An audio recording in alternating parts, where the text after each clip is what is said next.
What's going on? What's crack-a-lackin', my peoples? How you doing? I'm Jerry Quigley, and this is happening. Today, I couldn't be happier to be joined by Naida Pacheco.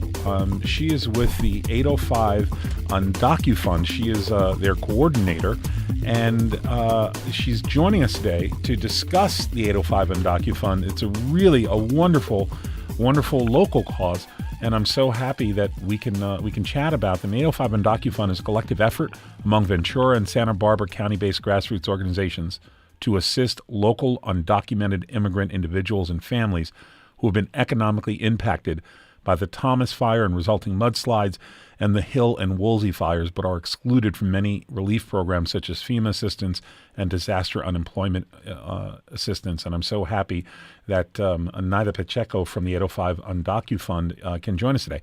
Naida, how are you? Welcome to This Is Happening.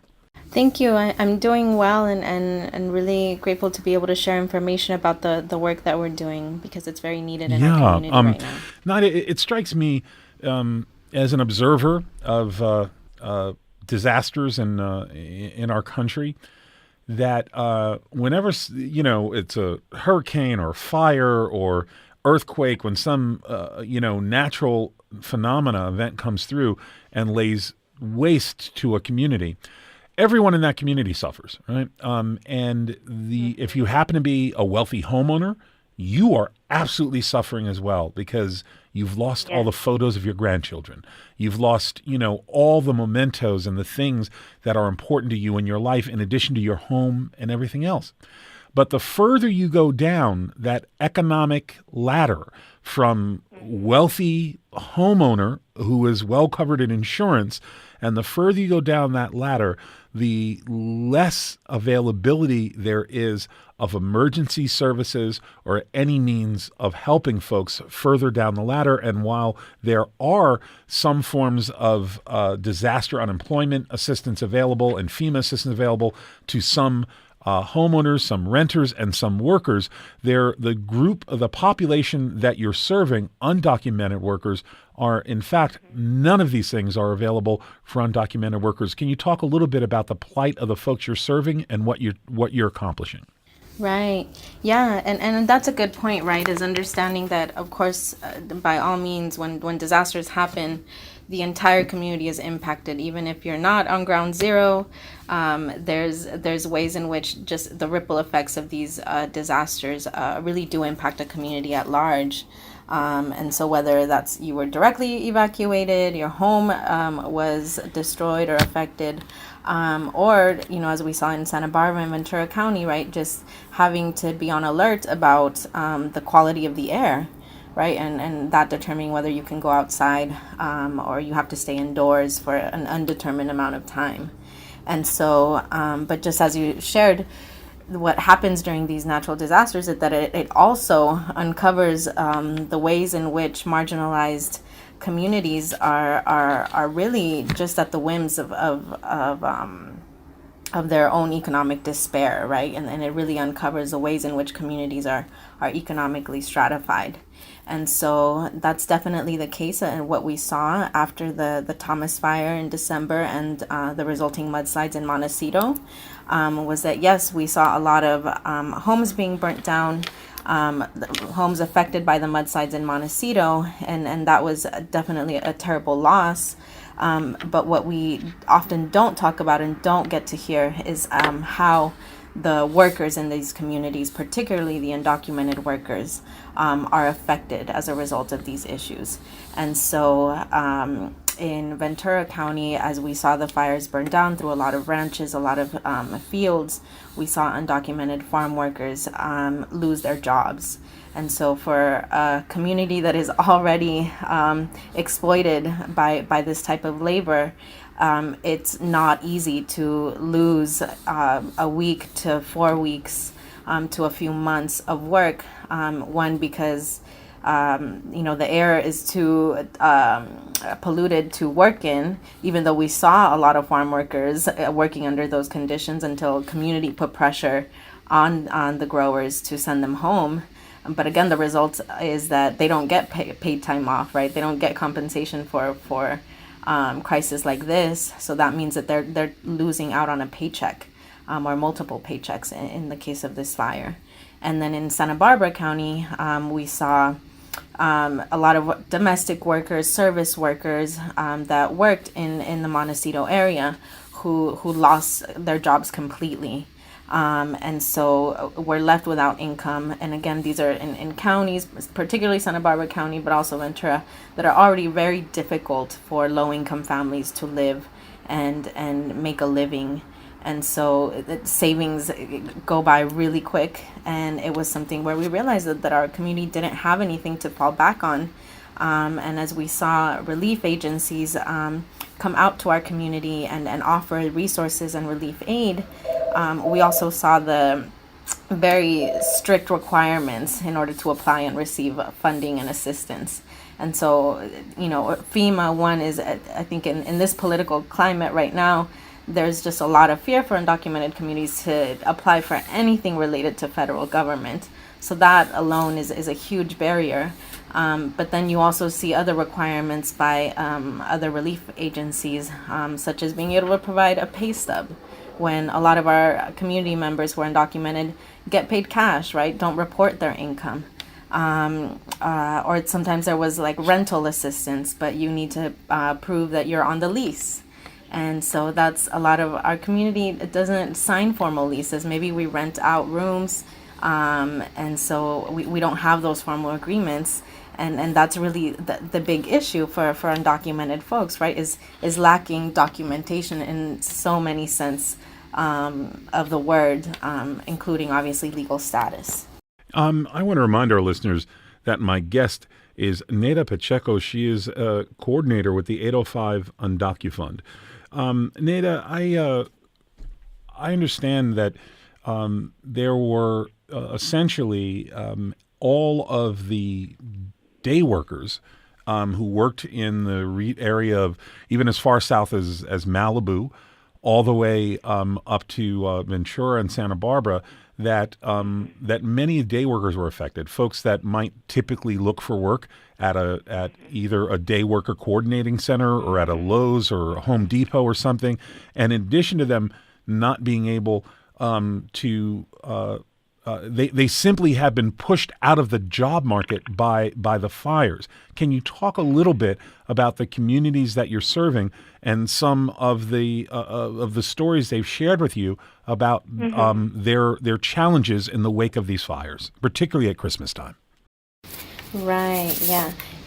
And I'll bring up experiences both from the Thomas Fire and Woolsey Fire, and remind me if I don't. But yeah, for last year, and I'll share that we are still are continuing to see people affected by the Thomas Fire up until this point. And so and that's because our fundraising efforts, we have had to fundraise as we register people who are looking for assistance and hold off on seeing people until we are able to raise those funds, and also because our wait list grew really quickly once the folks who are undocumented, once word spread that our funds were available and that they were trustworthy, right? And so the importance of community-based organizations doing this work, folks who are already have a relationship with the community. And so around last year, for folks who were affected by the Thomas Fire, in Santa Barbara County, again, we see a lot of service workers, construction, domestic workers, and we saw folks affected on so many different levels, including folks who were stuck in the mudslide themselves. And so what a lot of people don't know is as we talk about the number of folks who were killed by the mudslides, is that in fact there were undocumented workers who were also killed by the mudslides. And so that's one piece, right? Like making sure that this community is included in all parts of the narrative of this disaster. And we hear stories about folks who were working in Montecito and the business owners or the people whose homes they worked for were evacuated, but they didn't give notice to their workers that they had to evacuate. And so workers kind of having to find out on their own that they had to leave immediately because of the mudslides or because the fire was coming close, but not being told by their bosses. And so really unfortunate situations like that that really make community members who are undocumented feel even more alienated from any kind of resources or feeling like they're in community in these times of crisis. And of course, we also heard stories from workers who said, I had been, working in this home in Montecito for so long and never really feeling seen or acknowledged for my work. And it took for this fire or the mudslides to happen and for us to just have all hands on deck and everybody be working as equals, for my boss to really show appreciation, to really show empathy, and for all of us to become more united, right? So on that and also seeing how these disasters push a community to come together and see each other as equals and understand that natural disasters don't discriminate in the ways that we see our society do so. And so because of the freeway closures, we also saw a lot of restaurants lose out on business or products not being able to move from Southern California up into the Central Coast. And so because of that, a lot of businesses laid workers off. So even if folks weren't working directly in the Montecito area, business went down, and as a way to cut costs, we saw a lot of restaurants, service sectors, and construction as well just lay a lot of workers off during the holidays into January, February, etc. And then also folks from both counties just losing their tools to the fires or the mudslides.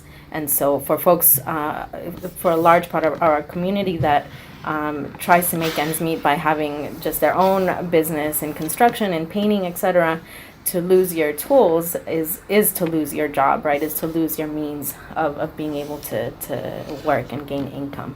And so again, and then for Ventura County, the large part of the folks that we've been assisting in this area have been farm workers. So about 85% of the folks that we saw affected here in Ventura County are largely farm workers from Oxnard who face another challenge when reaching out for aids and resources, and that's that a large part of our farm worker population is immigrant and indigenous folks who don't even speak Spanish most of the time.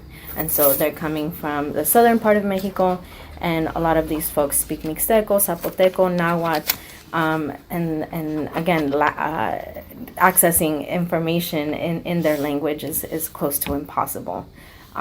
Without the support and work of organizations like MyCop, which is one of the founding organizations of the UndocuFund, in which we do that work to make sure that our application process is accessible in their language.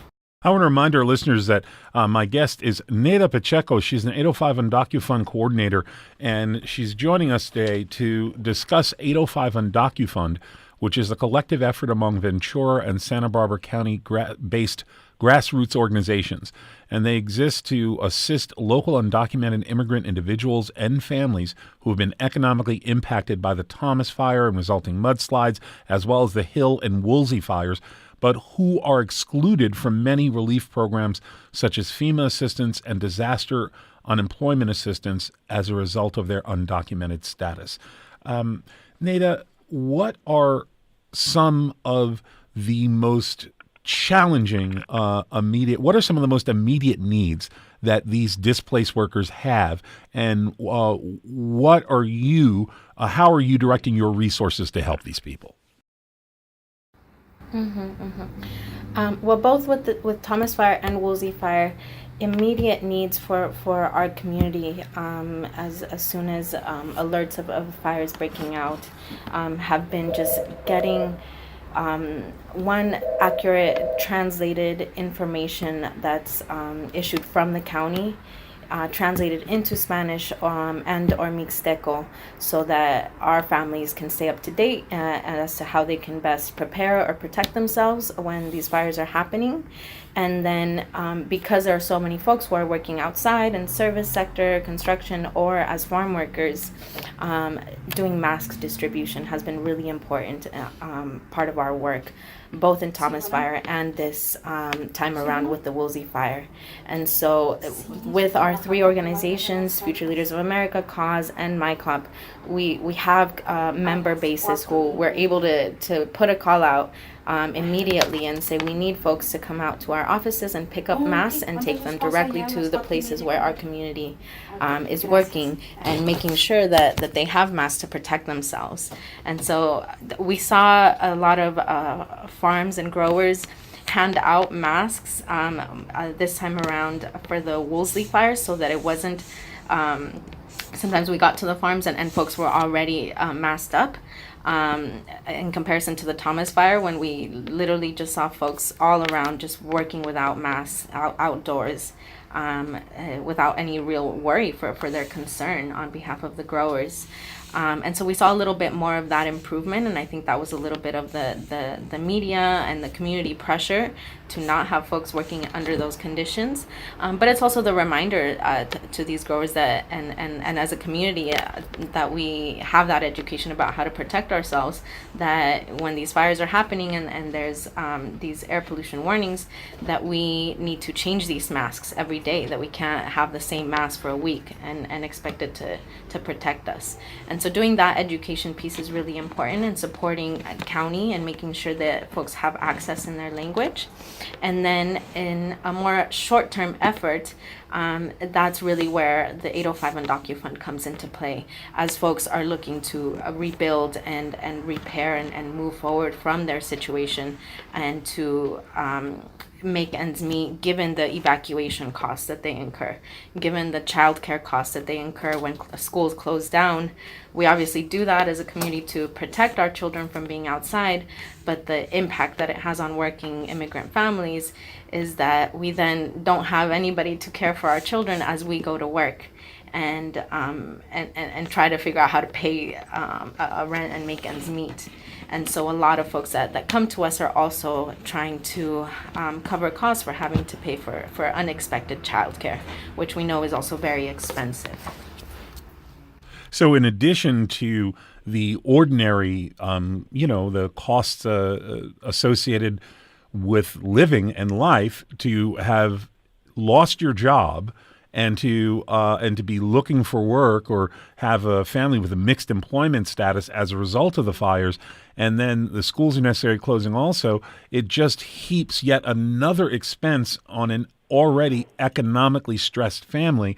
What are some of the ways that y'all provide support to help these families in these moments of crisis, Neda? So the 805 and DocuFund primarily provides financial support. And so folks who register on our waiting list, as we are able to fundraise money, then we call people to give them appointments to come and apply to our funds. And all of that effort from start to finish is completely supported by volunteers in our community that work with our organizations and that have experience in supporting or are part of this undocumented community as well. And so in that sense also we build a certain level of proficiency around working with this community and these issues that I think are lacking in a lot of our relief agencies that come to aid when these disasters happen. And so that's a really important piece, is that we open up applications so that people can apply to receive funds, and whether that be to cover the costs for the income that they lost, or for the childcare expenses, for evacuation costs, for tools that they lost, and then also for any health issues. And that's something else that comes up as well, right, is that through the work that we've been doing with DocuFund, we begin tracking some of the potential long-term effects that these fires have on our communities. And something that comes up a lot, especially for the farm workers that we're seeing, is how many folks have developed respiratory issues, right? And some folks make that decision to not go see the doctor because they don't have health insurance, because they're scared to report anything like that. And then there are folks who don't have, can't resort to anything else and have to go because that's the critical condition that they're in, and now they have health bills that they need to cover. And so those are all things that we consider and support financially as our families try to rebuild. And Neda, I want to be especially clear on this because I want to paint as clear and accurate a picture as I possibly can for our listeners. Right now, the need is greater than the resources. And as you successfully fundraise, you do some fundraising, and then you invite some families in to help them. And you do fundraising, you invite some families in, and you literally have a waiting list of people that need your help immediately. And the only thing that's stopping you is resources. You need funds to help these people. Is that right? That's right. That's completely correct. And so with the Thomas Fire, it only took us about a few months for us to get our name out there to the community so that they knew that we were available as a resource, for folks to start registering with us, so that by the end of May, when we closed our registration list, because the list had grown so big, we had a waiting list of approximately 1,500 families across both counties who were in need of assistance, right? And so we had to make that decision to close our registration list, to acknowledging our capacity and the resources that we had at that point. And so to this day, we are still seeing the families on that waiting list. And so by the end of this month, we actually just saw some family, about 200 families out in Oxnard, at Oxnard High School this last Sunday, and we're going to see our last 100 families this upcoming Sunday, to finish off our waiting list for the Thomas Fire. And so by the end of that, we will have seen over 1,300 families across the 805, and we'll have dispersed $2.1 million in funds for families who were affected by the Thomas Fire. And so this will help us finish and supporting those families and move forward to supporting the families that were affected by the Woolsey Fire, and continue our fundraising efforts for that. So at the moment right now, we have funds available to support about 50 families that were affected by the Woolsey Fire. But as we're working with partner organizations, community organizations in Ventura County, folks who are on the other side of the grade for us, in Thousand Oaks, and trying to reach out to LA-based organizations who can support workers closer to the Malibu area, we are projecting that we will need about $1 million to be able to support the families who are affected, who are undocumented. And to be clear, the if you had the funds, you could help more families. Is that right? Definitely, right? And so it's definitely the work of the 805 UndocuFund here in Santa Barbara, Ventura County, has been based off of the first UndocuFund, which was established in Sonoma County up north, due to the Santa Rosa fires at that time, about a year ago. And so when the Thomas Fire came and the mudslides happened, we saw that need to support our families, and we reached out to Sonoma County, and they basically shared the model with us about how what their process looks like, and what their application was like, etc. And we really took that on and established that and formatted that for the 805. And so now with this ongoing fire, we're trying to do the same and create a process that works for the Woolsey Fire, right? That considers the ways that folks were impacted by this fire, and really, we know that this is a new reality for California, right? And we know that unfortunately this won't be the last time that a fire like this happens and affects our communities. And so what we want to do is build more awareness and support around making sure that when these fires and disasters happen, that there's funds available like this statewide, nationally as well, that can support communities who are often overlooked when these disasters happen. Well, my guest has been Neda Pacheco, 805 Undocu coordinator. Neda, I want to thank you so much for joining us today, but even more importantly, for the incredible work that you're doing in the field to help our families. These are members of our community, and they are the people that are most severely economically distressed and displaced by this disaster that is slowly unrolling each year in Southern California. And Neda, I want to thank you and your organization so much for the work that you're doing. Thank you for not forgetting them. Yes, yes. Thank you all for having us. And folks can donate towards our efforts by going to our website, which is 805undocufund.org.